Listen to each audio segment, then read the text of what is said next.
여러분 안녕하세요. 김동호입니다. 오늘도 우리 날마다 기막힌 새벽 나오신 여러분을 환영합니다. 하나님께서도 기뻐하시고 이 시간 때문에 은혜 받는 여러분 때문에 또 제가 얼마나 큰 힘을 얻는지 모릅니다. 오늘도 하나님께서 귀한 은혜의 말씀 예비하여 주신 줄을 믿습니다.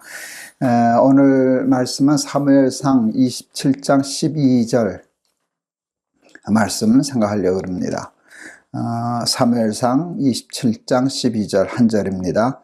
아기스가 다윗을 믿고 말하기를 다윗이 자기 백성 이스라엘에게 심히 미움을 받게 되었으니 그는 영원히 내 부하가 되리라고 생각하니라. 아멘. 먹든지 마시든지 무엇을 하든지 다 하나님의 영광을 위하여 하라. 하나님 우리에게 주신 참 귀한 말씀입니다.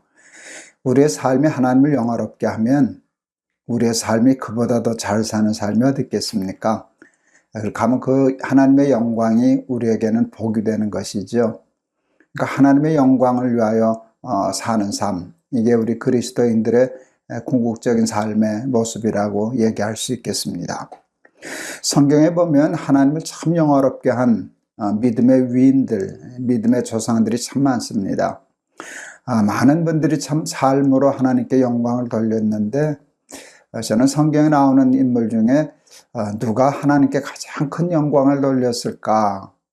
물론 하나님 판단하시겠지만 여러분들이 생각나지만 저는 욥의 찬양이 생각납니다. 여러분 은혜를 받았을 때, 성공했을 때, 승리했을 때, 축복을 받았을 때 하나님을 찬양하는 것, 그것도 아름답습니다. 은혜를 아는 것이니까. 그런데 욥의 찬양은 그게 아니지 않습니까? 극심한 고난과 환난과 이유를 알 수 없는 그 역경 중에 드린 하나님께 드린 찬송이기 때문에 하나님이 참 크게 영광을 받지 않으셨을까 하는 생각을 해봅니다. 하나님이 사탄 앞에서 욥을 자랑하셨죠. 너 내정 욥을 위하여 보았느냐? 천하에 그런 사람 없다. 그랬더니 사탄이 이제 딴지를 거는 거죠. 그게 괜히 그러는 게 아닙니다. 하나님이 돈 많이 주셔서 그럽니다. 산울로 불을 둘러주셨기 때문입니다. 하나님 때문에 그러는 게 아니라요, 욥이 그 돈 때문에 그러는 겁니다. 그럴 때 하나님은 아니라는 거예요. 그가 돈이 많고 부자가 된 건 사실이지만 그 때문에 나를 믿고 따르는 사람이 아니라 나 자신을 믿고 따르는 사람이다 하고 이제 사탄하고 논쟁이 붙었잖아요. 그러니까 시험, 테스트 해볼 수밖에 없지요. 그러니까 사탄의 말이 맞는가 하나님의 말이 맞는가를 테스트하기 위해서 한 것이 그 모든 소유를 걷어낸 거지 않아요, 하루아침에. 그러면 사탄의 말대로 그것 때문에 하나님을 찬양하고 했던 사람이라면 욥의 아내의 말처럼 하나님 욕하고 떠났을 거예요. 죽었을 거예요. 그러나 욥의 중심은 소유에 있지 않고 하나님께 있었어요. 그러니까 흔들리지 않고 주신 자도 여호와시요 취하신 자도 여호와시오니 여호와의 이름이 찬양을 받으실지니이다. 사탄이 코가 납작해졌죠. 그 빈정거리는 삐딱한 사탄 앞에서 하나님 마음껏 영광을 받으셨죠. 마치 이런 사람도 있는 거야. 이게 하나님을 믿는 사람들의 모습이야. 하나님의 영광을 받으셨다. 이렇게 생각을 합니다. 우리는 지금 다윗의 얘기를 하고 있어요. 다윗은 민족의 영웅입니다. 믿음의 영웅입니다.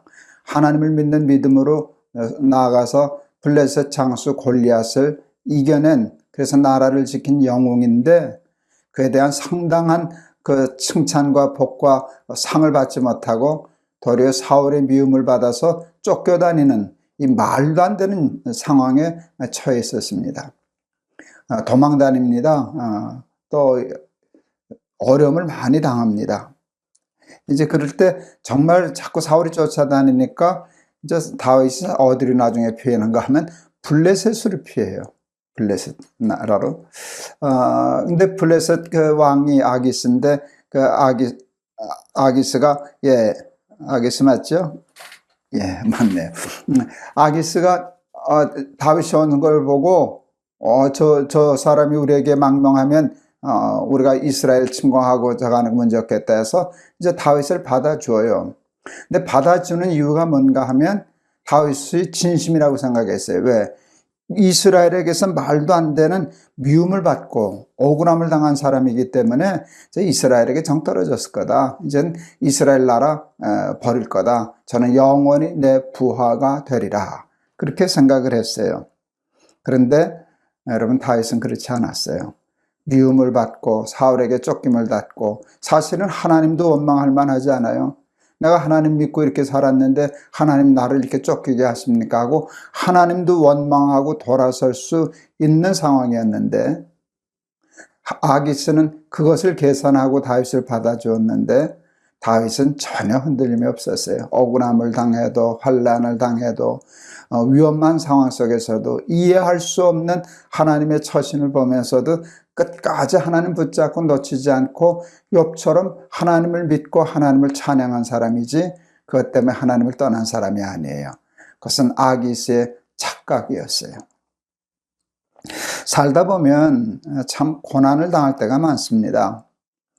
고난을 당하는 이유가 크게 두 가지가 아닐까요? 내 죄 때문에 당하는 고난. 내 죄 때문에 당하는 고난이 사실 참 많아요.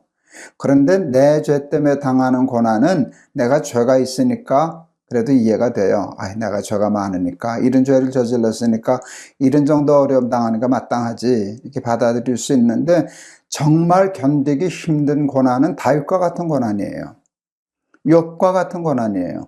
잘못한 거 없는데, 죄 지은 것 없는데, 다른 사람들이 잘못했는데, 그러니까 내 죄 때문에 당하는 것이 아니라 사울의 죄 때문에 당하는 고난, 세상의 죄 때문에 당하는 고난들이 우리에게는 있는데, 이게 참 사람을 억울하게 하고 힘들게 하는 것이거든요.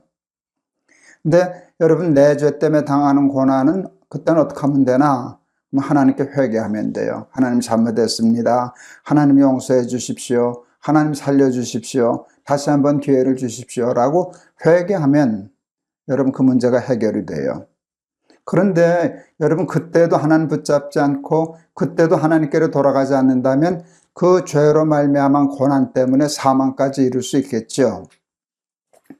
그러니까 내 죄 때문에 당하는 고난은 회개함으로 문제를 풀어요. 근데 회개는 뭔가 하면 하나님을 붙잡는 거거든요. 그러니까 하나님을 붙잡고 회개하면 여러분, 우리는 죄사함을 받고 구원을 얻을 수 있어요. 그런데 남의 죄 때문에 당하는 고난, 여러분, 이럴 때 사탄이 우리를 시험해요. 하나님 너를 버렸다. 너 세상이 이른데도 그냥 내버려두고 고난당하게 하나님 너 사랑하지 않아. 하나님이 너를 버렸어. 하고 욥의 아내처럼 차라리 하나님 욕하고 죽으라. 도망가라. 너 내 부하가 되라. 나를 따르라. 이런 유혹이 있고, 사실 그 유혹에 빠지는 경우가 얼마나 많은지 몰라요. 환난과 어려움 때문에 하나님을 이해하지 못하고 하나님을 원망하고 하나님을 떠나는 그런 사탄의 시험에 드는 경우가 얼마나 많은지 모릅니다. 그런데 여러분, 우리 요한복음 15장 날개새 요한복음 할 때 공부했잖아요. 나는 포도나무여 너희는 가지니, 붙어있으면 많은 열매를 맺고 떨어지면 말라 비틀어져 죽는다. 이건 굉장히 중요한 거예요. 여러분, 구원은 하나님과의 관계예요. 관계. 그러니까 붙어있으면, 관계가 붙어있어 좋으면 여러분 열매를 맺고 축복을 얻고 생명을 얻어요. 떨어지면 그냥 죽어요. 하나님과 떨어졌는데 여러분, 돈이 많으면 뭐라고, 박사를 하면 뭐라고, 여러분 권력을 잡으면 뭐해요? 생명의 근원에서 끊어졌는데. 여러분, 그런 거 붙잡아 봐야 소용없어요. 하나님께 붙어 있어야 공부하는 것도 쓸모가 있고, 돈도 쓸 데가 있고, 권력도 쓸 데가 있는 것이지, 하나님과의 관계가 끊어졌는데 그런 세상의 것들은 아무런 의미가 없고 생명력이 없는 것이에요. 그러므로 사탄은 어떻게 하든지 우리를 하나님과 이렇게 이간질하려고 그래요.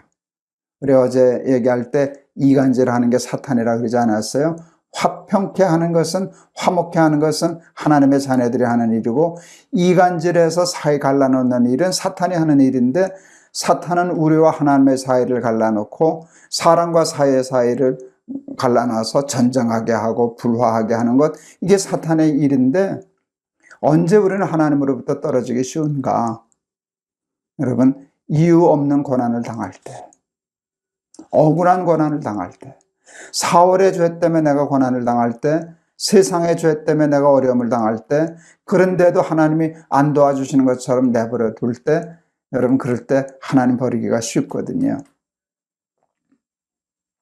그런데 왜 하나님은 그때그때마다 도와주시고 그러지 않으실까 할 때요, 거기도 사실은 하나님의 이유는 있어요.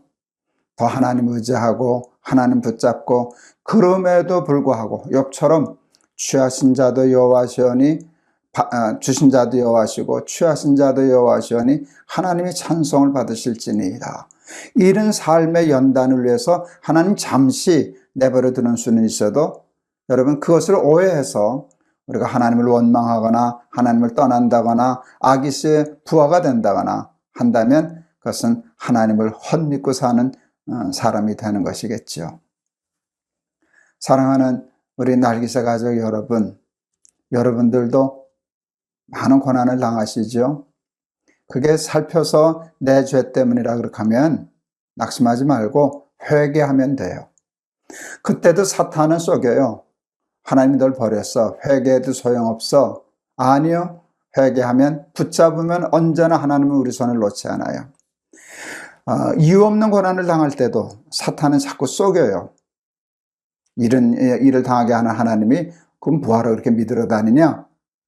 세상식대로 살아, 나 따라 살아, 그렇게 하면 편해, 넓은 길로 가.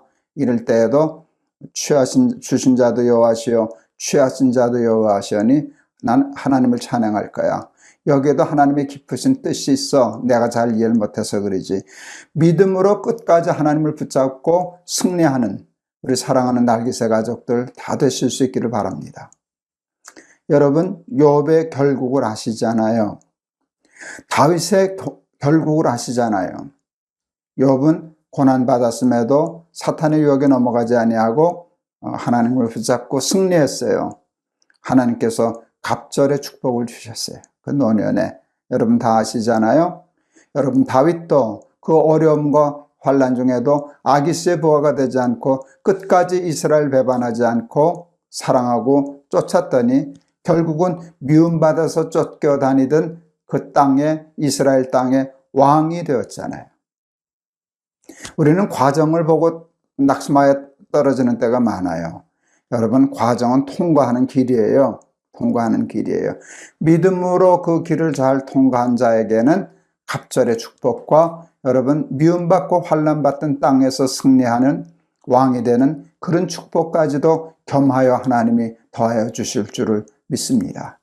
다윗처럼, 욥처럼 어려움 당해도 환난 당해도 내 죄 때문이 아닌 남의 죄 때문에 고난을 당할 때도 하나님을 원망하지 아니하고 끝까지 하나님 붙잡아서 많은 아름다운 열매 맺고 살아가는 우리 사랑하는 날개새 식구들 다 되실 수 있기를 축원합니다. 여러분 감사합니다. 한번 기도하겠습니다. 하나님 아버지, 은혜를 감사합니다. 다윗이 사울의 그 공격과 사울의 쫓김에 피하다 결국은 블레셋 땅으로 피하였습니다. 블레셋에서 피함으로 사울이 함부로 손대지 못하게 되었습니다. 아기스는 이제 다윗이 이스라엘이 미움을 받아서 여기 왔으니 이제 내 부하가 되리라 라고 생각했고, 그것은 참 인간적으로 합리적인 생각이었지만 다윗은 고난 중에도 이스라엘 배반하지 않았습니다. 하나님 떠나지 않았습니다. 아기스의 부하가 되지 않았습니다. 그리하여 드디어 마침내 다윗은 미움받던 이스라엘 땅의 왕이 되었습니다. 욥이 고난 당할 때 사탄은 욥의 아내를 통하여 차라리 하나님을 욕하고 죽으라 욕했지만, 주신 자도 여호와시오 취하신 자도 여호와시오니 여호와의 이름을 찬송할지니라. 찬송을 받으실지니이다 하므로 하나님을 영화롭게 하여 그 고난을 잘 이겨내고 전에 받았던 복과 비교할 수 없는 큰 축복의 증인이 되었던 것을 기억합니다. 사탄은 어떻게 하든지 우리를, 하나님과 우리 사이를 이간질하려고 합니다. 우리가 죄를 지면 이제 하나님이 버렸다고, 회개해도 소용없다고 속여서 하나님과 우리 사이를 이간질하고, 남의 죄 때문에 억울하게 고난당하면 하나님이 너를 사랑하지 않는다고, 버렸다고, 그리는 억울한 고난도 해결해 주지 않는 하나님을 왜 믿느냐고 해서 하나님을 떠나게 하는 유혹을 합니다. 그런 유혹에 빠지지 아니하도록 환난을 당하든지 어려움을 당하든지 언제든지 하나님 붙잡고 살아서 결국 승리하고 결국 구원 얻고 결국 하나님을 영화롭게 할 수 있는 우리 날기새 가족들 다 되게 하옵소서. 예수 그리스도 이름을 받들어 기도하옵나이다. 아멘. 오늘 우리 주신 말씀은 굉장히 중요한 말씀 같아요. 그죠? 이렇게 환난 당할 때 하나님 나한테 왜 이러시나? 하나님이 나를 버리셨나? 이것은 사탄의 시험이거든요. 이간질이죠. 이간질. 여기 빠지지 않고 그렇게 되면 사탄의 부하가 되리라. 사탄이 생각할런지 모르지만 주신 자도 여호와시요 취하신 자도 여호와시오니 하나님 찬송 받으실지니이다. 어려움 당할 때도 다윗은 하나님 꼭 붙잡고 간구하고 기도함으로 결국은 찬양하는 삶, 이스라엘의 왕이 된 복된 삶을 살았는데, 우리도 그와 같은 믿음의 장부들이 되어서 하나님께 큰 상 받고 칭찬받고 축복받고 살아가는 우리 날기새 가족들 다 되시기를 축원합니다. 여러분 감사합니다. 이제 내일 주일도 잘 지내시고 우리 월요일날 반가운 낯으로 여러분 뵙도록 하겠습니다. 여러분 감사합니다. 여러분 사랑합니다.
여러분 안녕하세요. 김동호 목사입니다. 오늘도 우리 날마다 기막힌 새벽 찾아 나오신 여러분 진심으로 환영합니다. 오늘 갈라디아서 2장 11절에서 16절, 갈라디아서 2장 11절에서 16절 말씀 오늘 봉독하겠습니다. 게바가 안디옥에 이르렀을 때에 책망받을 일이 있기로 내가 그를 대면하여 책망하였노라. 야고보에게서 온 어떤 이들이 이르기 전에 게바가 이방인과 함께 먹다가 그들이 오매 그가 할례자들을 두려워하여 떠나 물러가매 남은 유대인들도 그와 같이 외식함으로 바나바도 그들의 외식에 유혹되었느니라. 그러므로 나는 그들이 복음의 진리를 따라 바르게 행하지 아니함을 보고 모든 자 앞에서 게바에게 이르되 내가 유대인으로서 이방인을 따르고 유대인답게 살지 아니하면서 어찌하여 억지로 이방인을 유대인답게 살게 하려느냐 하였노라.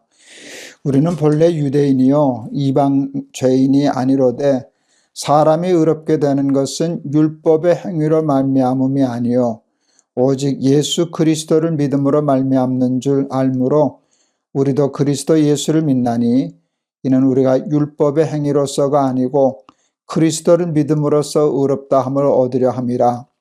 율법의 행위로서는 의롭다 함을 얻을 육체가 없느니라. 아멘. 오늘 지금 이 녹화를 지금 여러 번 반복하고 있는 중입니다. 저는 지금 시간이 녹화하는 시간이 월요일 10시 41분입니다. 제가 새벽에 하려고 다 준비를 했었거든요. 근데 새벽에 아침에 하는데 저희 지금 아파트가 그 엘리베이터를 지금 교체하는 공사를 해요. 너무 시끄러운 잡음이 들어와서 이제 녹화를 못해서 이제 제가 나갔다가 이렇게 밤에 들어와서 지금 녹화를 합니다. 그런데 오늘 이 설명하는 일이 굉장히 조금 섬세하고 어렵습니다.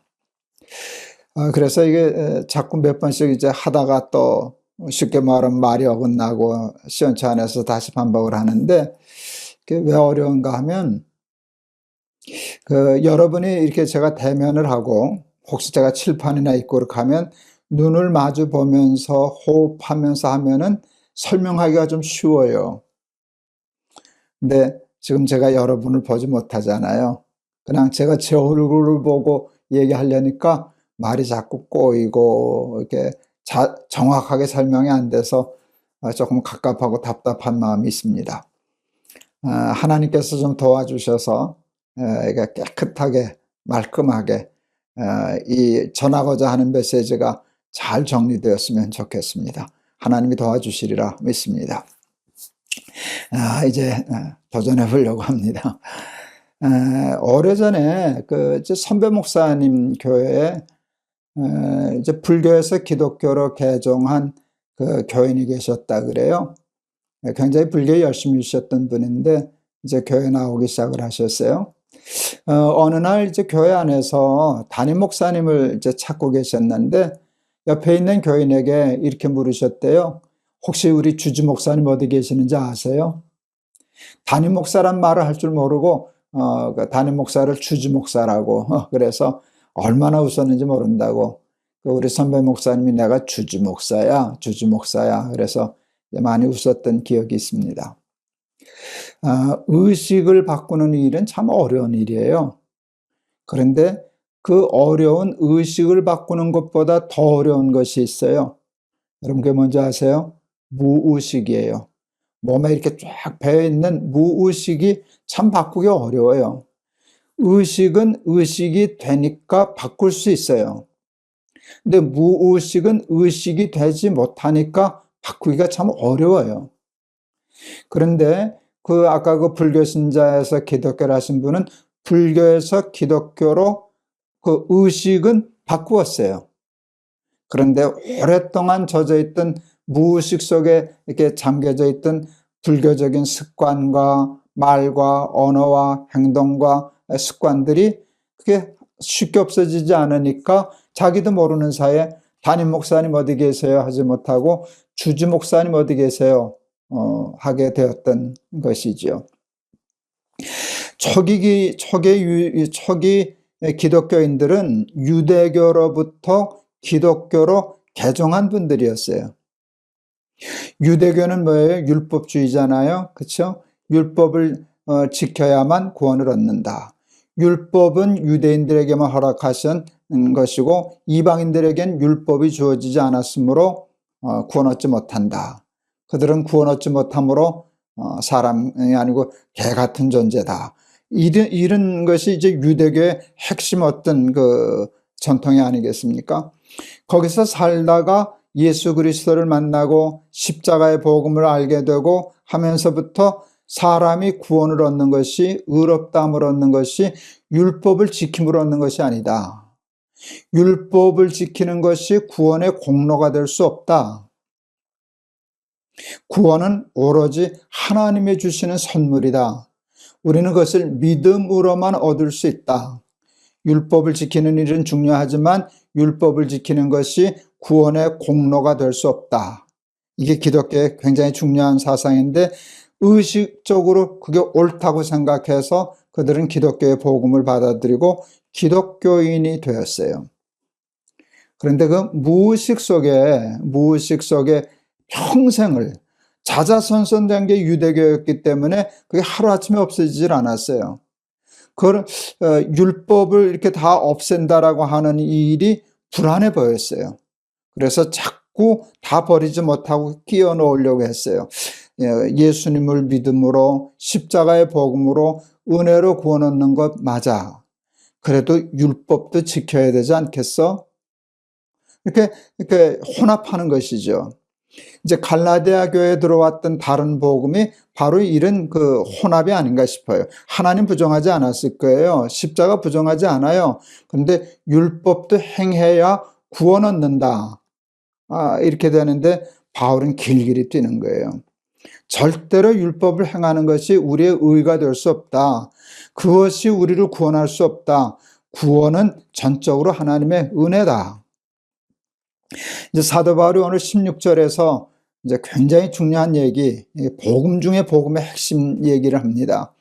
사람이 의롭게 되는 것은 율법의 행위로 말미암음이 아니요 오직 예수 그리스도를 믿는 믿음으로 말미암는 줄 알므로 우리도 그리스도 예수를 믿나니 이는 우리가 율법의 행위로서가 아니고 그리스도를 믿음으로써 의롭다함을 얻으려 함이라. 율법의 행위로서는 의롭다함을 얻을 육체가 없느니라. 이게 바울의 신학이고 신앙이고 기독교 신앙의 핵심이라고 얘기할 수 있습니다.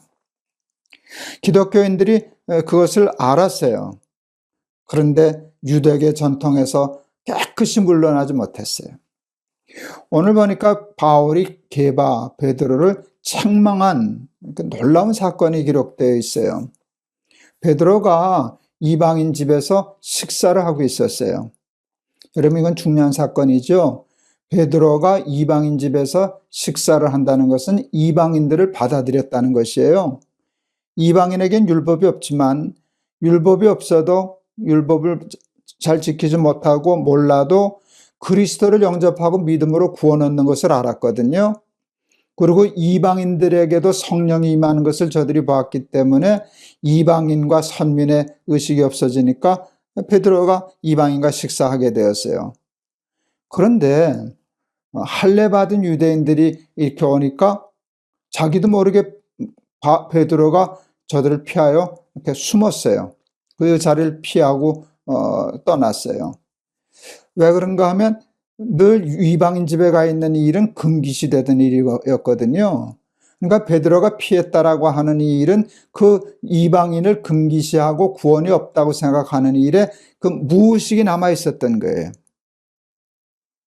그랬더니 유대인들이 기독교인들이 베드로가 그러니까 그들도 슬그머니 피하고 누구까지 그 영향을 받았는가 하면 바나바까지도 흔들렸다. 그것을 바울은 외식이라고 그리고 강하게 비난을 했어요. 책망했어요. 저는 바울이 베드로를 책망했다고 할 때, 암만 그래도 지나친 거 아닌가, 바울이 좀 너무 교만한 건 아닌가 하는 그런 생각이 들었어요. 근데 그렇지 않아요. 바울이 교만해서 그런 게 아니에요.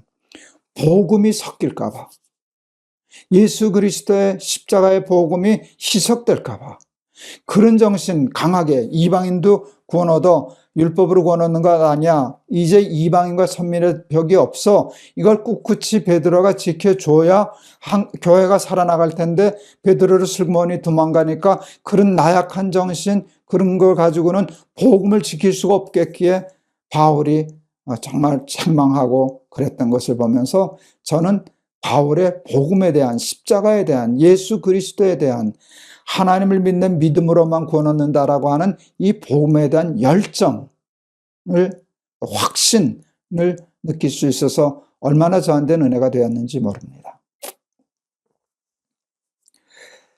그런데 이제 이렇게 사람 생각하지 아니하고 베드로의 관계 나빠질까봐, 오해받을까봐 두려워하지 않고 해야 할 말, 꼭 해야 할 말을 하는 바울의 용기와 확신도 참 좋지만 또 참 은혜가 되는 것이 있어요. 베드로가 그 책망을 들었다는 것이. 성경을 아무리 봐도 그것 때문에 베드로가 바울과의 관계가 나빠졌다는 얘기를 못 봤어요. 그러니까 보면 베드로가 그 책망을 옳게 받아들이고 자기 잘못을 깨달았다, 저는 그렇게 생각했어요. 여러분, 베드로의 가장 큰 장점은 회개할 줄 아는 거잖아요. 근데 예수님에 대해서도 그랬고 바울에 대해서도 베드로가 그 책망을 달게 받았다. 베드로, 제가 어디 적었는데, 베드로 후서 3장 15절에 보면, 베드로 후서는 베드로가 쓴 책이잖아요. 근데 베드로 후서 3장 15절에 이런 표현이 있어요. 우리가 사랑하는 형제 바울. 우리가 사랑하는 형제 바울.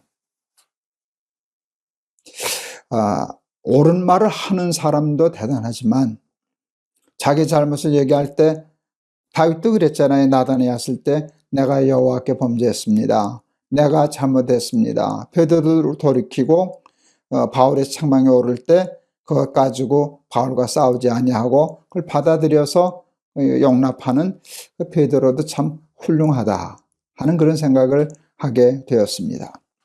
진리와 정의와 복음에 대한 열정, 용기, 그리고 베드로의 겸손, 자기의 죄와 실수에 대하여 인정하는 능력, 이것들을 배울 수 있는 오늘 날기세 시간이 되었으면 참 좋겠다 싶습니다. 이 이상은 더 오늘 말씀을 더 설명하고 하기가 좀 어렵습니다. 그런데 하나님께서 도와주셔서 오늘 이 말씀 속에서 제가 좀 갑갑해하면서 전한 말씀이지만 여러분이 잘 이해하시고 구별하시고 하나님이 오늘 말씀을 통해서 어떤 교훈을 주시려고 하는가 하는 것을 여러분이 이해했으리라 이렇게 믿고 제가 한번 기도하겠습니다.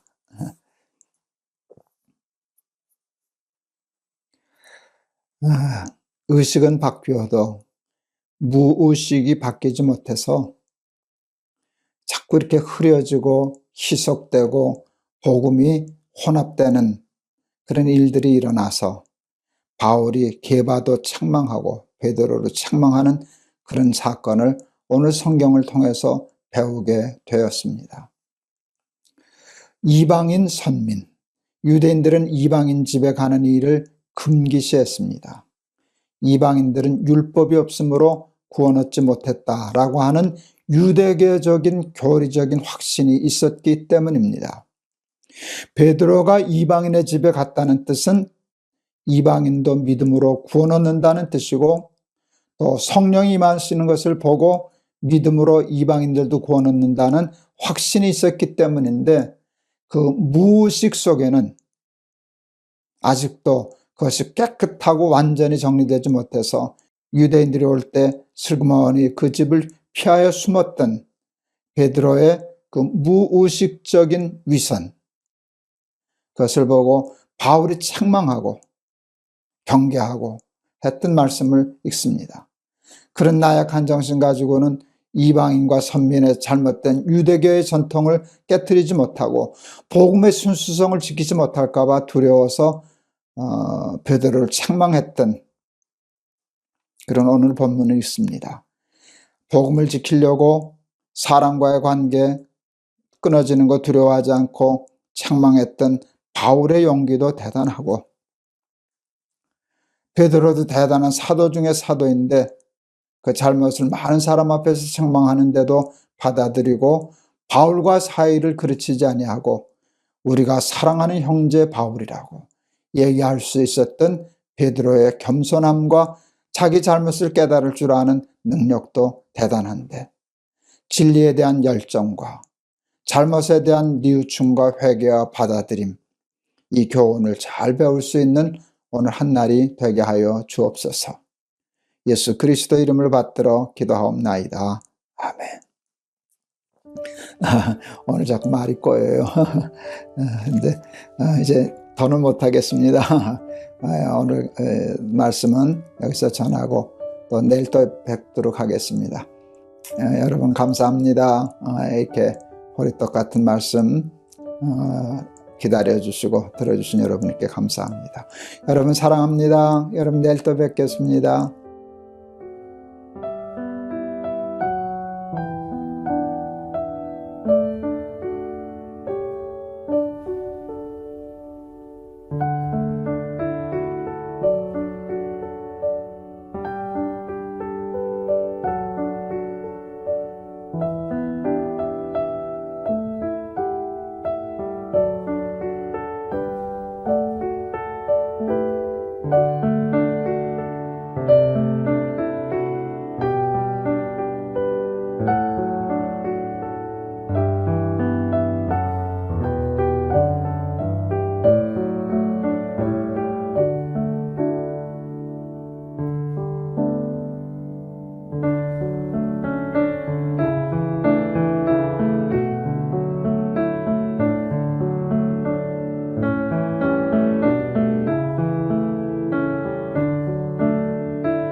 여러분 안녕하세요. 김동호 목사입니다. 오늘도 우리 날마다 기막힌 새벽 계속할 수 있게 해주셔서 얼마나 감사한지 모르겠습니다. 오늘은 어제 말씀드린 바와 같이 오늘부터는 전도서를 함께 공부하려고 합니다. 오늘 주시는 말씀은 전도서 1장 1절 11절까지 1절에서 11절까지 제가 봉독하겠습니다. 다윗의 아들 예루살렘 왕 전도자의 말씀이라. 전도자가 가로되 헛되고 헛되고 헛되며 헛되고 헛되니 모든 것이 헛되도다. 사람이 해 아래서 수고하는 모든 수고가 자기에게 무엇이 유익한고, 한 세대는 가고 한 세대는 오되 땅은 영원히 있도다. 해는 떴다가 지며 그 떴던 곳으로 빨리 돌아가고, 바람은 남으로 불다가 북으로 돌이키며 이리 돌며 저리 돌아 불던 곳으로 돌아가고, 모든 강물은 다 바다로 흐르되 바다를 채우지 못하며 어느 곳으로 흐르든지 그리로 연하여 흐르느니라. 만물의 피곤함을 사람이 말로 다 할 수 없나니 눈은 보아도 족함이 없고 귀는 들어도 차지 아니하는도다. 이미 있던 것이 후에 다시 있겠고 이미 한 일을 후에 다시 할지라. 해 아래는 새 것이 없나니 무엇을 가리켜 이르기를 보라 이것이 새 것이라 할 것이 있으랴. 우리 오래전 세대에도 이미 있었느니라. 이전 세대를 기억함이 없으니 장래 세대도 그 후 세대가 기억함이 없으리라. 아멘. 전도서의 말씀은 제 인생에 가장 큰 영향과 교훈을 준 하나님의 말씀 중에 말씀입니다. 그래서 전도서의 말씀을 제가 참 좋아하는데, 근데 이 전도서를 설교하는 일은 그렇게 쉽지 않아요. 사실은 이제 많이 생각을 많이 했습니다. 날기새 이제 구약할 때 전도서를 한번 다룰까 하는데, 사실은 전도서에서는 설교 한두 편 뽑아서 하면은 전부 다 설교가 되거든요. 다 모든 것이 헛되다 하는 거니까. 그러니까 쭉 12장에 걸쳐서 여러 가지 말씀하시지만 그게 그냥 모든 것이 다 헛되다 하는 말씀에 다 들어가기 때문에 그 말씀 가지고 설교하면 전도서 12장의 설교를 거의 다 끝낼 수 있거든요. 이거를 매일 그래도 몇 번이라도 나누어서 이렇게 그 말씀 속에서 은혜를 찾고 교훈을 찾고 하는 일이 그렇게 쉽지는 않아서 참 망설였지만, 그렇지만 한두 번 설교를 하고 끝내는 한이 있어도 그것은 얼마나 우리에게 중요한 교훈이 되는지 몰라서 한번 힘들어도 우리 전도서 다루고 넘어가야 되겠다. 여러분 어쩌면 제가 너무 힘들면 그냥 몇 번 설교하고 전도서 끝날지도 모릅니다. 그렇지만 한 번, 두 번 설교하고 전도서가 끝난다 할지라도 그 교훈은 우리 평생에, 우리 인생 전체에 큰 교훈과 영향을 끼치는 말씀이 되리라 확신합니다. 솔로몬은 왕이었습니다. 세상적인 부귀와 영화와 쾌락을 누리는 일에 말 그대로 전무후무한 삶을 살았던 사람이었습니다. 세상의 모든 사람들이 역사를 막론하고 타락한 인간이 이 땅에 존재했던 모든 사람이 바라고 꿈꾸고 욕심을 내었지만 이루지 못했던 삶을 살았던 거의 유일한 사람이라고 얘기할 수 있습니다. 한마디로 얘기해서 모든 사람이 부러워했던 삶을 이루어 살았던 사람이었습니다. 그런 솔로몬의 고백이 행복하다, 만족하다, 감사하다가 아니었습니다. 그의 고백이 충격적입니다. 헛되다. 헛되고 헛되고 헛되며 헛되니 모든 것이 헛되도다. 모든 강물은 연하여 바다로 흐르되 바다를 채우지 못하는도다. 우리는 가보지 못한 것인데 가본 후에 와봤더니 아무것도 아니야. 헛돼. 채워지지 않아. 행복하지 않아. 만족하지 않아. 강물이 바다로 흘러오듯이 난대로 다 흘러왔는데 내 삶을 채우지 못해. 모든 수고가 헛되다 하는 고백을 우리에게 전해주고 있는 것입니다.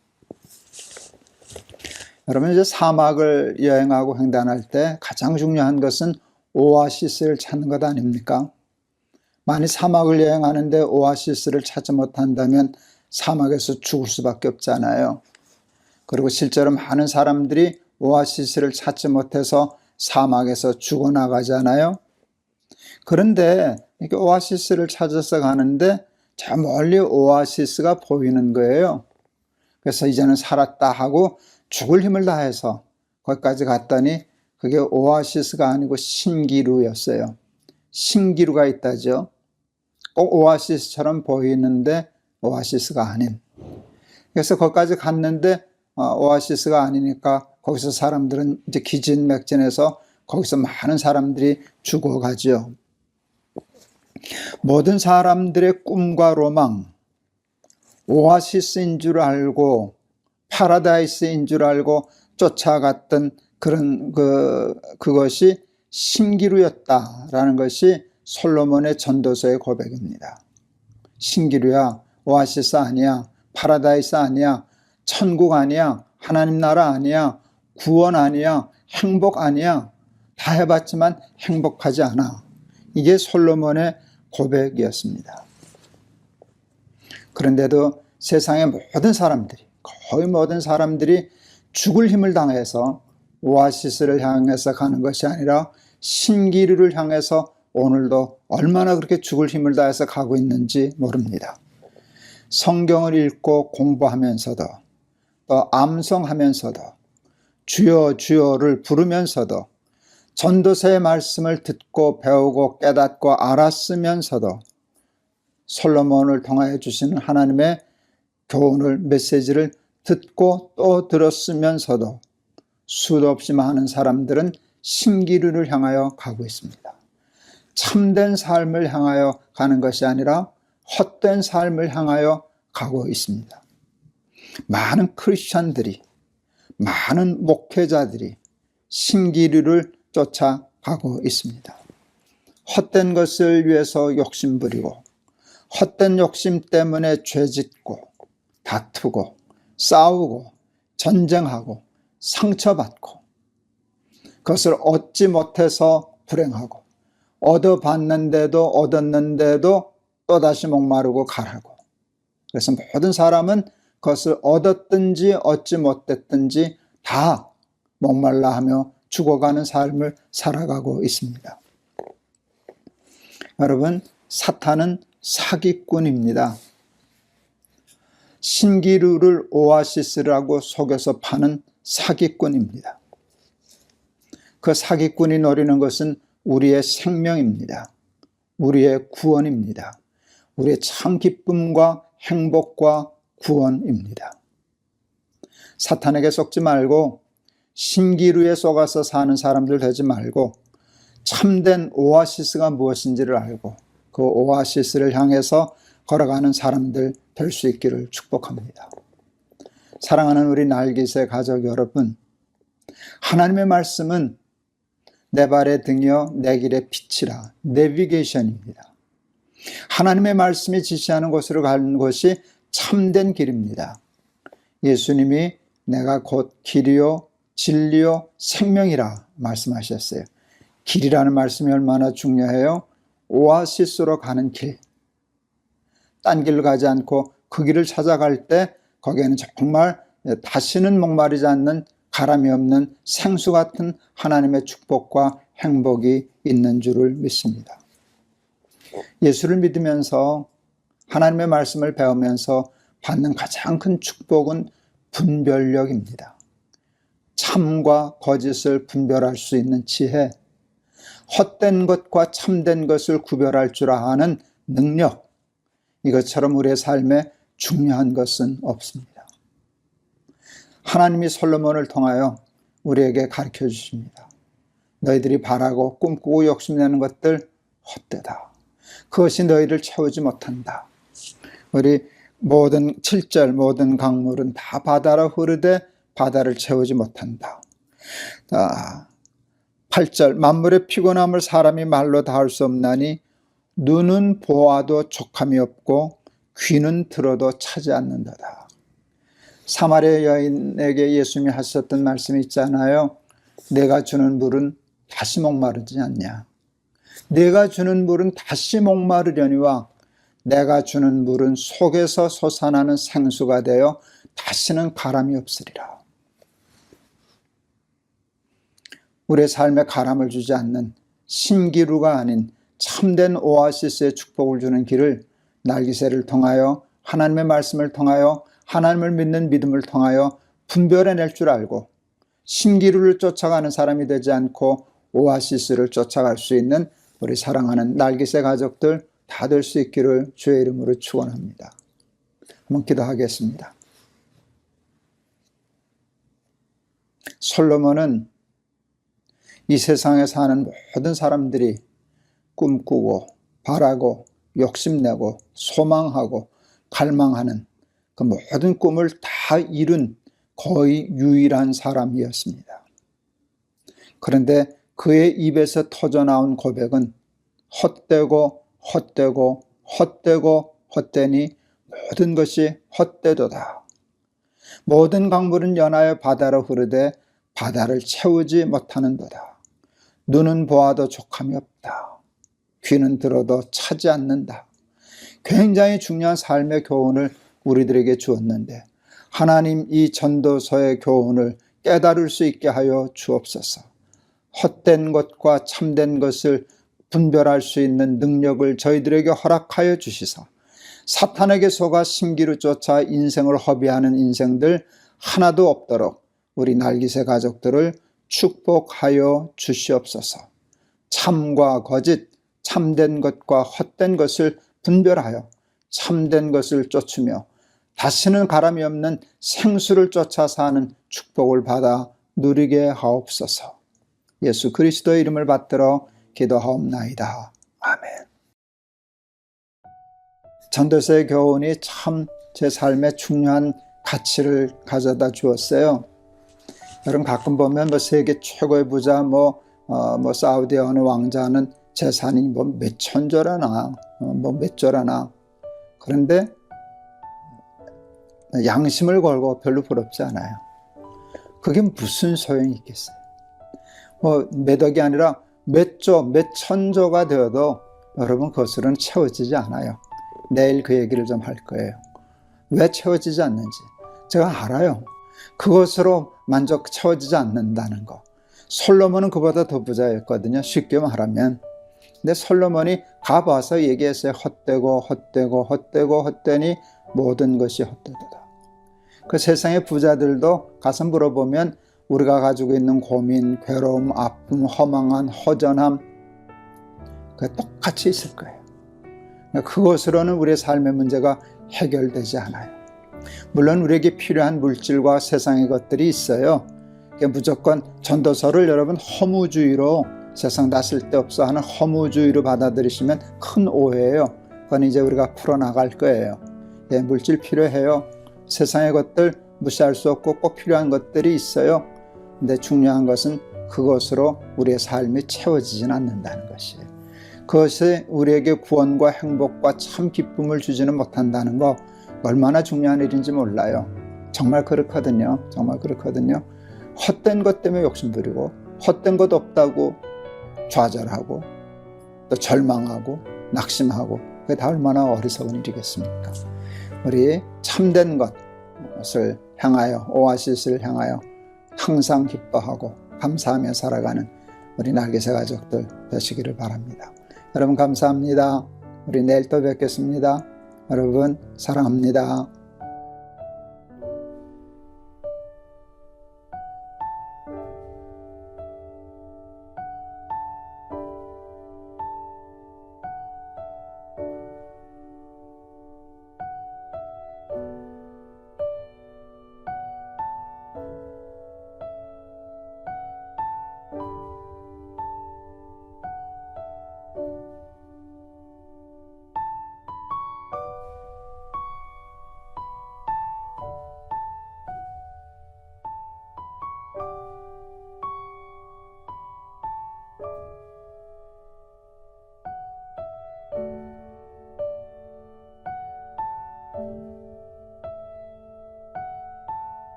여러분 안녕하세요. 김동호입니다. 오늘도 우리 날마다 기막힌 새벽 이어가게 해주신 우리 하나님께 감사를 드립니다. 오늘도 하나님께서 귀한 은혜로 우리의 삶을 배부르게 풍족하게 해주실 줄을 믿습니다. 오늘은 베드로후서 1장 10절에서 11절 2절 말씀입니다. 그러므로 형제들아 더욱 힘써 너희 부르심과 택하심을 굳게 하라. 너희가 이것을 행한즉 언제든지 실족하지 아니하리라. 이같이 하면 우리 주 곧 구주 예수 그리스도의 영원한 나라에 들어감을 넉넉히 너희에게 주시리라. 아멘. 제가 이제 동안교회 담임 목사할 때 이제 사무장을 하시던 장로님이 은퇴를 하시게 돼서 한 6개월 전에 어제 이렇게 마음에 든 집사님에게 사무장을 부탁했었습니다. 아주 꼼꼼하고 빈틈없고 또 성품이 좋으신 분이어서 제가 귀한 보물을 하나 찾은 것처럼 기뻐하던 분이었습니다. 그분이 이제 6월 달부터 이제 근무를 하시기로 하셨는데 한 몇 달을 앞두고 위암이 발견이 되었습니다. 큰 보물을 찾았다가 잃어버린 느낌이 들더라고요. 그래서 이제 그 분당에 계셨는데 그때 신방을 갔었습니다. 환자 신방을 갈 때 우리 목사들이 보통 읽고 하는 말씀들이 있어요. 근데 하나님이 전혀 읽어보지 않은, 환자 신방을 갈 때 읽어보지 않은 말씀을 마음에 주셨어요. 그것이 뭔가 하면 예수님이 예루살렘 입성하실 때 제자들에게 묶인 나귀를 풀어오너라 하는 말씀이었어요. 그 제자들이 그 주인이 있어서 뭐라 그럴 텐데요. 이렇게 얘기하니까 주가 쓰시겠다 하라. 내가 쓴다 그래라. 그렇게 하면 풀어줄 거다. 이런 말씀을 하셨어요. 주가 쓰시면 풀어주신다 하는 말씀이 새삼스럽게 저한테 다가왔어요. 주를 위하여 쓰면 풀린다. 제가 하나님께 기도했어요. 하나님 우리 집사님 주를 위하여 쓸 테니까 이 암에서 풀어주세요. 기도가 그렇게 됐어요. 근데 그게 은혜가 되더라고요. 그게 또 마음에 믿어지더라고요. 분당에 가서 그 집사님과 가족들이 있는 데서 집사님 서원하세요. 주를 위하여 쓰면 풀어주신대요. 그렇게 예배하고 그때 참 감동적인 예배를 드렸어요. 우리 집사님 그렇게 눈물, 콧물 다 쏟으면서 서원 기도하고 했습니다. 이제 수술은 받으셨죠. 위를 아마 거의 다 전절제를 하셨던 것 같아요.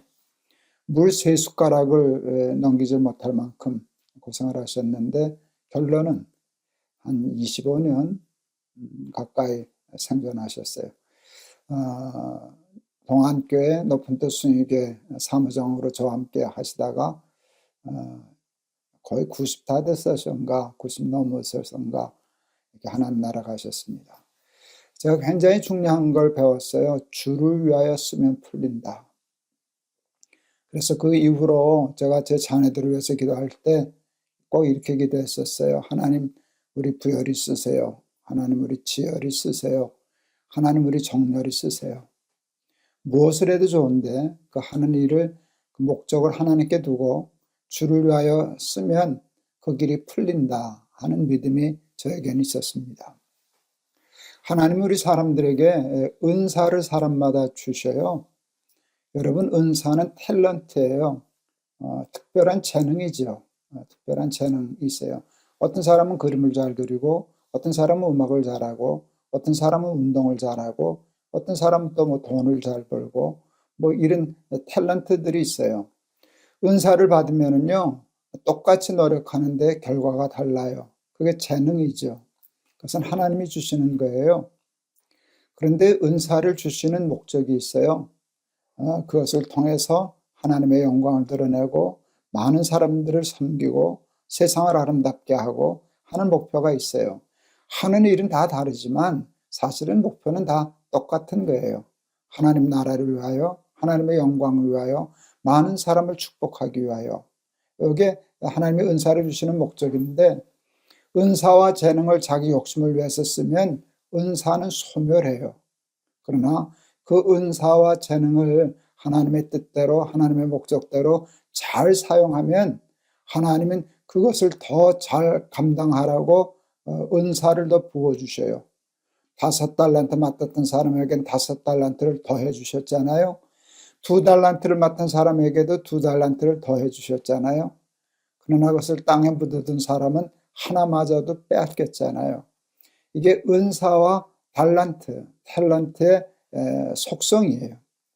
그러므로 주를 위하여 쓰면, 우리가 무슨 일을 하든지 그것을 주를 위하여 쓰면 하나님께서 풀어주시고 하나님이 더하여 주시고 하나님이 더 강하게 해주시고 하나님이 더 부유하게 해주시는 것이에요. 이제 군사력이 강한 나라들이 있어요. 어느 나라가 제일 강할까요? 당연히 미국이 아닐까요?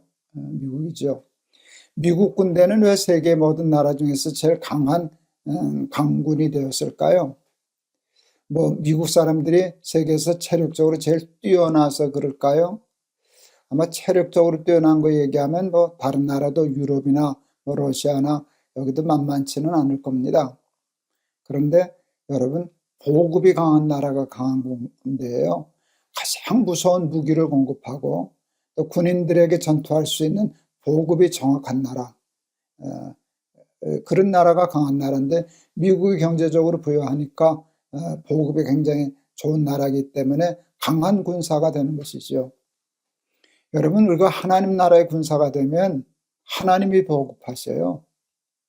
하나님의 나라를 이 땅에 이루기 위한 하나님 나라의 군사가 되면, 그것이 음악을 하든지 미술을 하든지 사업을 하든지 직장 생활을 하든지 저와 같이 목회를 하든지 하나님 나라를 위하여 군사가 되면 하나님이 그 전투를 잘 감당하라고 보급하여 주시는 것인데, 여러분, 하나님 나라의 보급은 그거 대단하지 않겠습니까?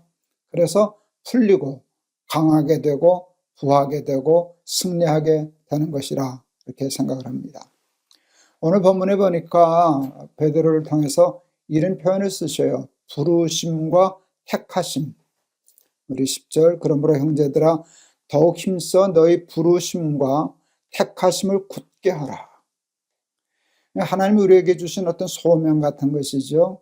하나님 부르심, 우리 삶의 목적, 먹든지 마시든지 다 하나님의 영광을 위하여 하라. 하나님 나라를 위하여 하라. 이게 부르심이고 택하심이에요. 그것에 합당하게 힘써 일하면 하나님께서 여기 보면 이것을 행한즉 언제든지 실족하지 아니하리라. 실패하지 아니하리라. 넘어지지 아니하리라. 승리할 것이다. 성공할 것이다. 잘 풀리게 될 것이다 하는 약속의 말씀이에요. 평생 제 목회 부르심을 받고 목회하고 은퇴를 했어요. 암 수술을 받고 올라왔을 때, 다 은퇴를 했을 때인데 하나님 저를 부르셨어요. 내 백성을 위로하라. 내 백성을 위로하라 라고 하는데 부르셨어요. 처음엔 이해할 수 없었어요. 하나님, 누가 누구를 위로합니까? 그랬지만 하나님이 내 백성을 위로하라라고 저를 부르시고 암 수술을 받고 온 저를 택하셨어요. 그 부르심과 택하심에 순종하기로 했어요. 그래서 시작한 것이 날마다 기막힌 새벽, 또 Comfort My People, 우리 암환들을 위한 그 집회, 그 다음에 에스겔 선교회, 이렇게 했어요.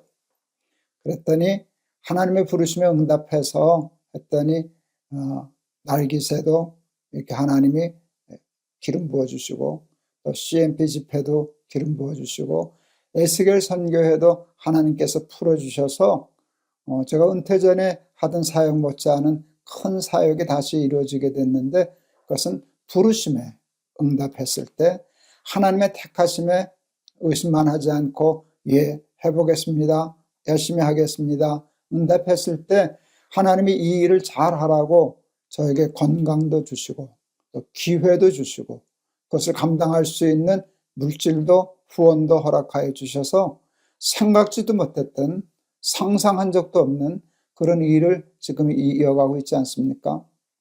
여러분, 하나님이 저만 부르시고 하나님이 저만 택하셨을까요? 아니요.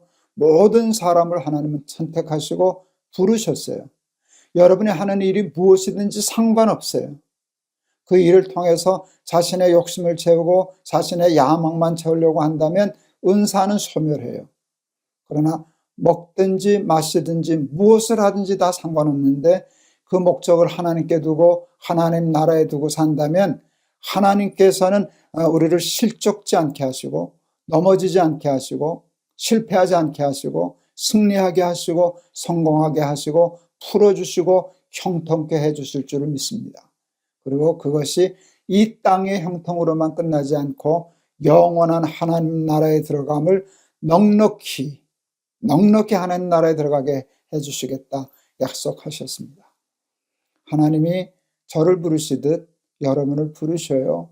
여러분이 하고 있는 일의 목적을 하나님께 두세요. 그리고 그 하나님의 영광을 위하여 그것을 쓰세요. 그렇게 하면 하나님께서 여러분 묶인 모든 것을 풀어주시고 약한 것을 강하게 해주시고 여러분 연약한 것을 부하게, 가난한 것을 부하게 하나님 기름 부어 보급해 주실 줄을 믿습니다. 부르심과 택하심을 힘써 지키라. 하나님의 부르심에 아멘하고 응답하여 목표를 두고 살면 하나님이 우리의 삶을 보급해 주시고 은사를 주시고 또 강하게 축복해 주실 것이다 하는 말씀 깊이 새기시고 이 말씀 때문에 승리하는 삶 사는 우리 날개새 가족들 다 되시기를 축원합니다. 기도하겠습니다. 하나님 아버지, 오늘 참 귀한 말씀, 평생에 제게 복이 된 말씀 다시 생각하게 해주셔서 감사합니다. 우리 집사님, 주를 위하여 쓰면 풀린다 하는 말씀 주셔서 암으로 위 다 절제하고 사셨지만 20몇 년을 생존하고 하나님 나라를 위해서 크게 잘 쓰임받다 가셨던 것을 기억하고 또 부족한 것도 암투병 중에 주신 부르심에 응답하고 순종했더니 하나님이 실족지 않게 하시고 승리하게 하시고 기름 부어주시고 또 곱절의 달란트를 더 허락하여 주셔서 이런 삶을 체험하게 하신 것 간증했습니다. 하나님 우리 사랑하는 날개새 가족들 무슨 일을 하든지 먹든지 마시든지 개인의 야망과 욕심을 위해서 하지 말고 하나님 나라를 위하여 하나님의 군사처럼 쓰임받아서 하나님의 보급을 받아 풍요하고 형통하고 강력한 승리의 삶 살아가는 우리 날개새 가족들 다 되게 하옵소서. 예수 그리스도의 이름을 받들어 기도하옵나이다. 아멘. 주를 위하여 쓰면 풀립니다. 하나님의 군대는 하나님이 보급하십니다. 하나님의 보급을 따라갈 보급은 세상에 없습니다. 하나님은 어디에 보급하시나? 당신의 군사에게 보급하십니다. 여러분, 하나님 나라의 군사가 되세요. 하나님 나라의 회복을 위해서 자신의 모든 재능과 물질과 시간과 건강을 쓰세요. 거기다 목표를 두면 하나님께서 여러분의 삶을 풀어주시고 실족지 않게 하시고 그 영원한 하나님 나라에까지 넉넉히 승리하며 살아가게 하실 줄을 믿습니다. 여러분 감사합니다. 여러분 내일 또 뵙겠습니다. 여러분 사랑합니다.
여러분 안녕하세요. 김동호 목사입니다. 오늘도 잊지 않고 우리 날마다 기막힌 새벽 찾아 나오신 여러분 감사합니다.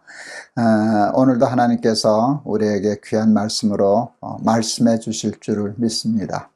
하나님의 말씀이 들리고 하나님이 우리에게 끊임없이 말씀하신다는 것이 축복이라는 얘기 우리 했었잖아요.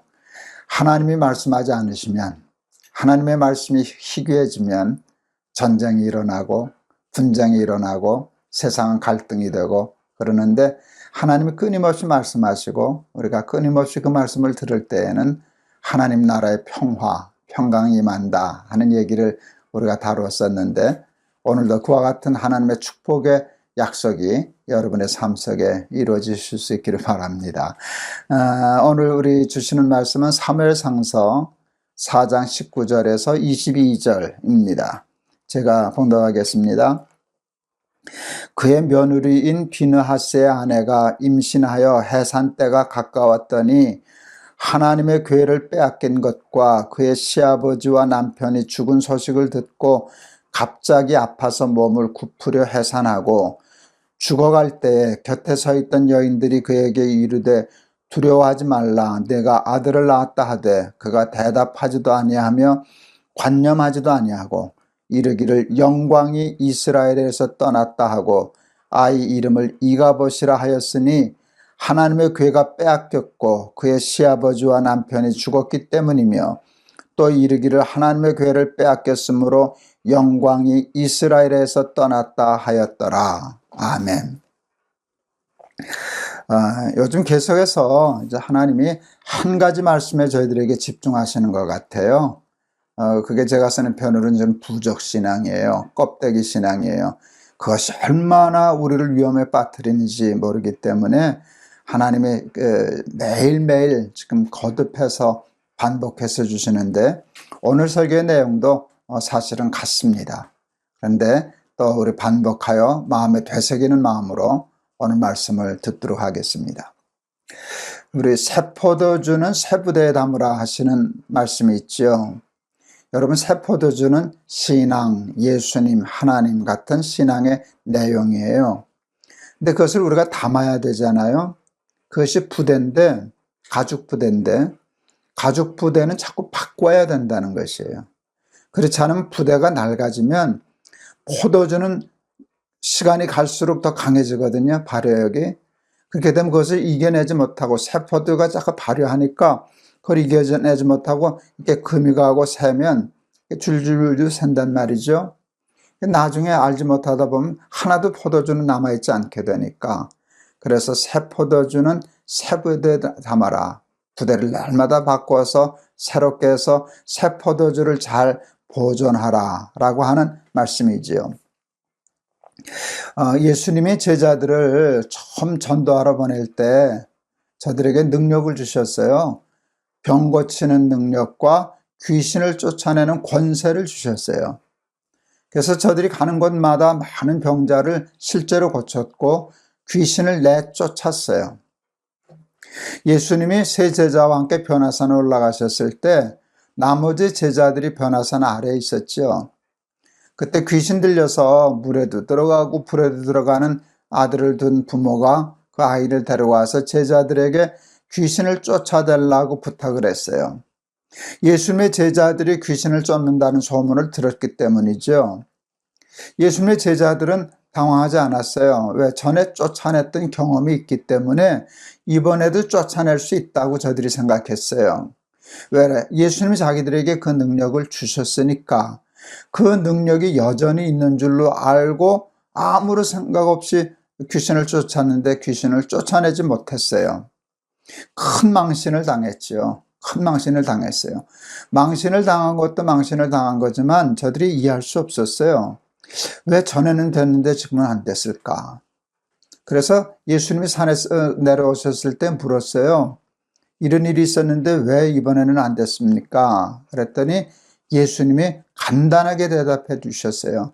기도 외에는 이런 능력이 나갈 수 없다. 다시 말하면 너희가 기도하지 않았다. 옛날에 받은 그 능력을 가지고 그냥 그게 있는 줄 알고 기도하지 않았기 때문에 너희 믿음이 낡은 부대가 되어서 다 채워버린 것이다 라는 뜻이에요. 그 일본의 유명한 신앙인은 우치무라 간조, 그분의 얘기인 것으로 알고 있어요.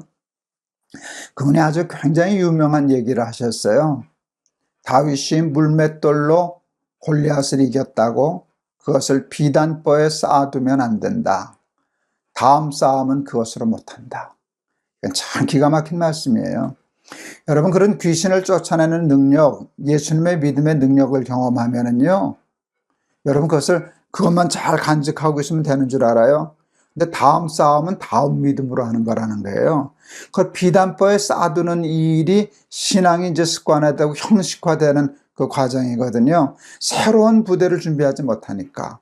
그렇게 되면 다음 싸움에서 패배한다는 것인데, 이것이 바로 예수님의 제자들이 하나님이 주신 능력을 비단보에 쌓아두고 기도하지 않고 게을렀기 때문에 다음 싸움에서 패배하게 된 것이거든요. 엘리 시대는요, 신앙의 내용은 다 없어지고 껍데기만 남았어요. 형식만 남았어요. 그 껍데기 같은 신앙을 가지고 암만 언약궤를 앞세고 나아가도 전쟁에서 이길 수가 없었지요. 승리할 수 없었지요. 패배하였습니다. 어제 우리가 그 얘기를 계속 다루었잖아요. 그 실상이 없는, 증거가 없는 빈 껍데기, 간접신앙, 옛날 신앙. 그걸 가지고 전쟁에 나가서 대승할 줄 알았지만 대패했어요. 언약궤를 앞세우지 않았을 때는 4,000명만 죽었는데 언약궤를 세우고 나갔을 때는 도리어 3만 명이 죽었어요. 이건 굉장히 시사하는 바가 많아요. 그런 신앙을 가지고 살면 신앙 없는 사람만 못하다는 것이에요. 그리고 블레셋이 도리어 대승을 하지 않았어요. 그래서 홈리와 비나스도 죽었고 그 전쟁에서 패하고 두 아들이 죽었다는 얘기를 듣자 엘리가 의자에서 뒤로 넘어져서 목이 꺾어져서 죽고 완전히 패배하게 되고 말았습니다. 그 엘리의 아들인 그 홈리와 비나스인데 비나스의 아내가 그때 마침 임신 중이었는데 그 얘기를 듣고 해산을 하게 돼요. 전쟁에 패했다, 언약궤는 빼앗겼다, 시아버지와 남편은 죽었다 하는 얘기를 듣고 애를 낳으면서 죽어가는데 이제 애를 낳았다는 얘기를 전해주니까 이름을 이가봇이라고 지었어요. 이가봇은 하나님의 영광이 떠났다. 하나님의 영광이 우리에게서 떠났다 하는 그런 얘기였어요. 낡은 부대는 하나님의 영광과 하나님의 능력을 담지 못해요. 어제, 그제, 요즘 계속 반복해서 하는 것이에요. 근데 많은 사람들은 거기에도 능력이 있을 줄로 생각하고 착각해요. 이것은 얼마나 위험한 일인지 몰라요. 하나님의 영광이 이미 떠났는데 우리는 하나님이 우리와 함께 계시는 줄로 생각해요. 예수님의 어머니 마리아와 요셉이 예수님이 12살 되던 해 성전에 올라갔죠. 그들이 가서 제사 드리고 마을 사람들이 다 올라가서 같이 갔었는데 하나님께 제사하고 돌아오는 길에 예수님이 오시는 줄 알았어요. 일행과 같이. 그런데 예수님이 저들과 함께 하지 않는다는 걸 아시고 다시 올라가서 예수님을 찾았던 일이 있어요. 제가 그 본문을 가지고 신앙인들의 보편적인 착각, 이라는 제목으로 설교를 한 적이 있었어요. 예수님이 실제 우리와 함께 계시지 않는데 예수님이 함께 하시는 줄로 착각하고 하루길을 오는 거예요. 이 착각이 우리에게 있다는 것이에요. 하나님의 영광과 하나님의 능력이 나와 함께 계시는 줄로 믿어요. 왜? 내가 교회 열심히 다니기 때문에, 내가 열심히 봉사하기 때문에, 내가 집사이기 때문에, 내가 권사이기 때문에. 그런데 실제로 예수님은 우리와 안 계시는 수가 있어요. 이가봇의 삶의 상태일 수 있는데 그런 착각을 하게 되면 우리의 삶은 이가봇의 상태가 되는 것이죠. 주의 말씀 듣고서 준행하는 자는 반석 위에 집 짓고 사람과 같다. 주의 말씀 듣고도 행치 않는 자는 모래 위에 집을 지은 어리석은 사람과 같다. 여러분, 듣기만 하면 뭐해요? 교회만 다니면 뭐해요? 몇 년을 다녔으면 무슨 소용이 있어요?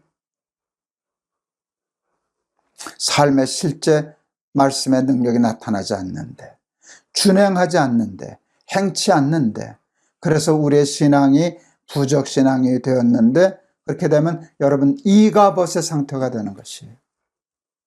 하나님의 능력 우리의 삶에 나타나지 않아요. 하나님의 영광 우리의 삶에 나타나지 않아요. 여러분, 이가봇이란 말이 얼마나 무서운 말이에요. 근데 많은 사람들의 삶의 이름이 여러분 참 무서운 얘기지만 이가봇이에요. 교회는 다니지만 직분은 있지만 하나님의 능력은 없어요.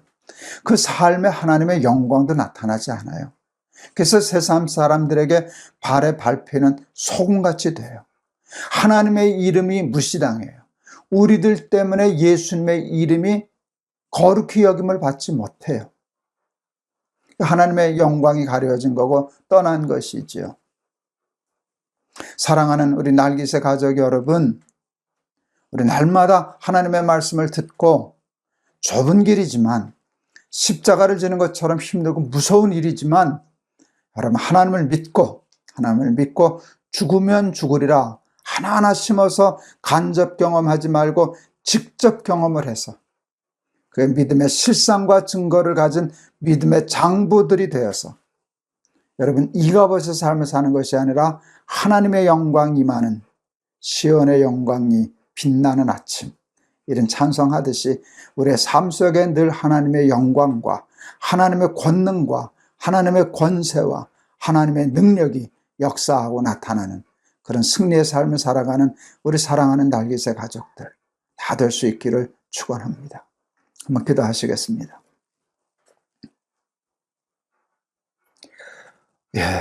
비나스의 아내가 아들을 낳았는데 죽어가면서 그 아들의 이름을 이가봇이라고 지었습니다.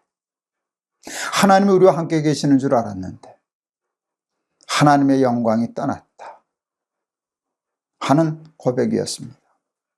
신앙이 형식화되고 우상화되면 하나님은 벌써 떠나십니다. 하나님은 우리와 함께 계시지 않는데 우리들은 여전히 하나님 함께 계시는 줄 알고 때문에 승리할 줄로 알고 착각하지만 언약궤를 앞세우지 않을 때는 4,000명이 죽었는데 오히려 언약궤 앞세우고 자신만만하게 나가 싸운 전쟁에서는 3만 명이 죽는 대패를 하게 됩니다. 예수님이 우리와 함께 계시지 않는데 함께 동행하시는 줄로 착각했던 요셉과 마리아와 같은 착각이 우리들의 보편적인 착각입니다. 그 착각 속에서 이가봇의 저주를 받지 아니하도록 하나님 우리 날깃의 가족들을 지켜 주시옵소서. 축복해 주시옵소서. 하나님의 말씀이 실상으로 증거로 삶에 맺어져서 하나님의 영광과 하나님의 권능과 권세와 능력이 저들의 삶에 실제로 역사하여 블레셋과 같은 세상과 싸워 늘 승리하는 귀한 백성들 다 되게 하옵소서. 예수 그리스도의 이름을 받들어 기도하옵나이다. 아멘. 여러분 믿음이 있으면 승리해요. 우리 날깃의 식구들 중에 암 환우들도 있고 그러잖아요. 근데 많은 분들의 댓글로 간증을 들었어요. 이미 또 암으로 세상을 떠난 분들도 있는데 그 가족들이 증언해 주잖아요. 하나님의 말씀을 듣고 그것 때문에 천국처럼 살고 가셨다. 그 암의 고통도 이기고 죽음도 이기고 질병도 이기는 권세가 말씀과 믿음 속에 있어요. 여러분 그 축복을 꼭 받아서 승리하는 삶, 건강하든 아프든 병들었든 사업이 잘 되든 혹 조금 어렵든 상관없이 하나님을 믿는 믿음으로 그 권능으로 권세로 승리하여 하나님을 영화롭게 하는 삶 살아가는 우리 날개새 가족들 다 되시기를 바랍니다. 꼭 그렇게 되실 줄을 믿습니다. 여러분 감사합니다. 내일 또 뵙겠습니다. 여러분 사랑합니다.